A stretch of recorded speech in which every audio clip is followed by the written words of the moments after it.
Another solid week for our guys. We were able to play good basketball in both games, led the majority of both games like we've been doing in this recent streak. The defense was good.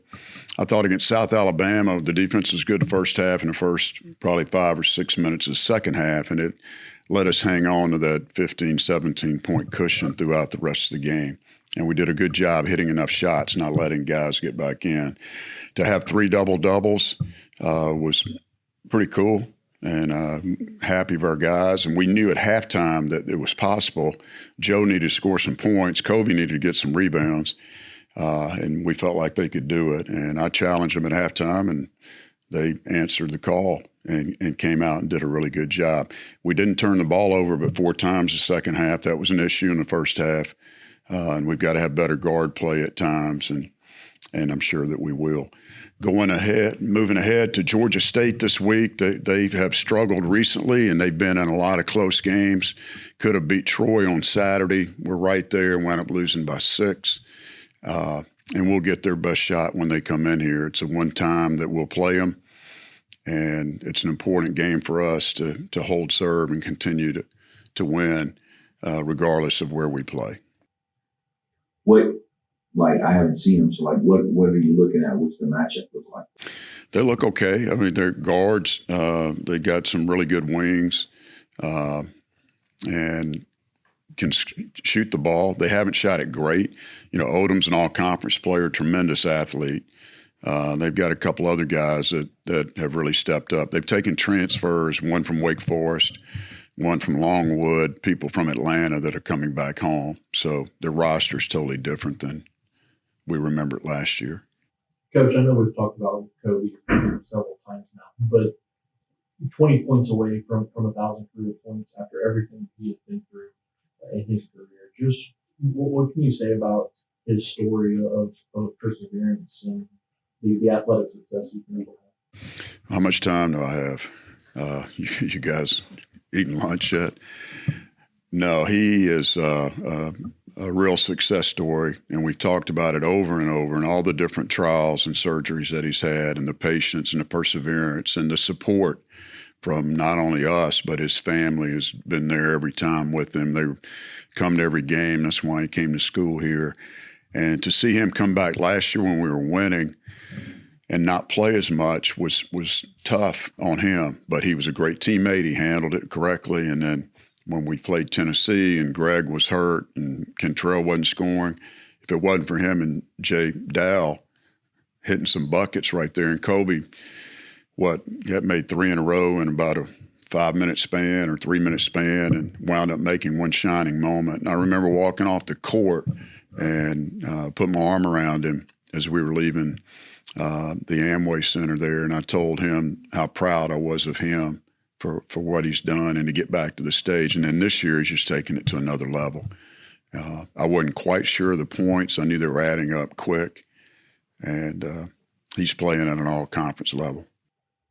Coach, you got 7 in a row. The mindset to keep that streak going, and do you even look at something like that, or does that creep into the mind?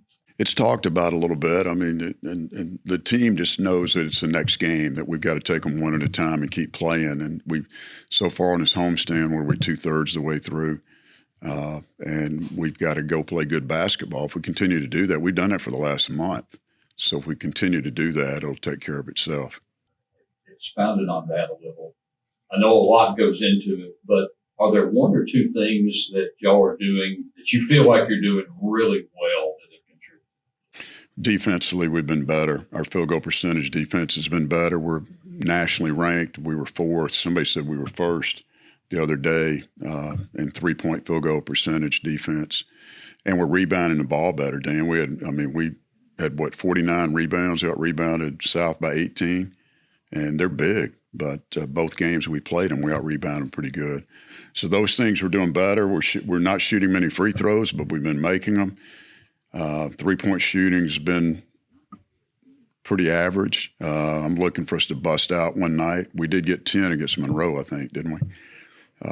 And made 9 the other night. So that's still a good weapon for us. And then Hosanna is inside play and letting or allowing us to play through him more has been a big plus. If you're someone from the outside not watching you play every day, I'd be thinking, okay, this is a team without a senior. And, you got a lot of publicity early for hitting a bunch of threes, which really hadn't really been a major part of the winning.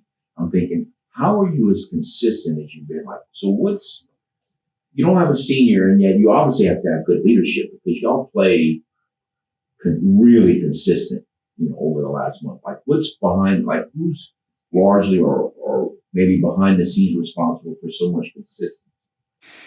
I think it goes back to our staff. Our coach has done a tremendous job in practice and scouting. Oliver Houston, our strength coach, is fantastic, and he keeps those guys grounded pretty good.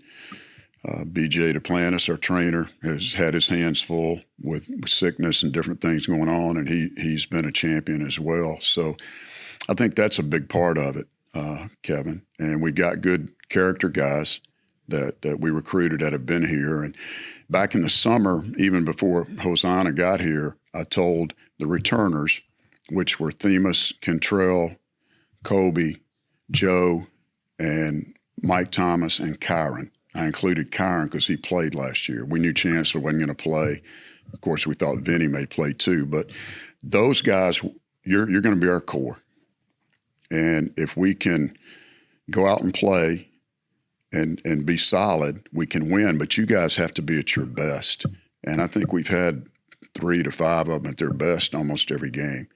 And I'm really proud of that. And then last week, I challenged the freshmen, Brandon and London and Kyron, all have to come on and help us because they're in key roles for us right now. And so, we lost 4 good players last year, really good players off a great team.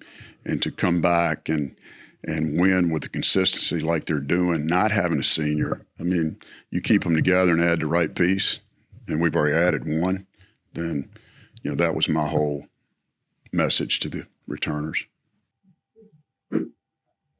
So what about, have you even had a chance to look at Bowling Green?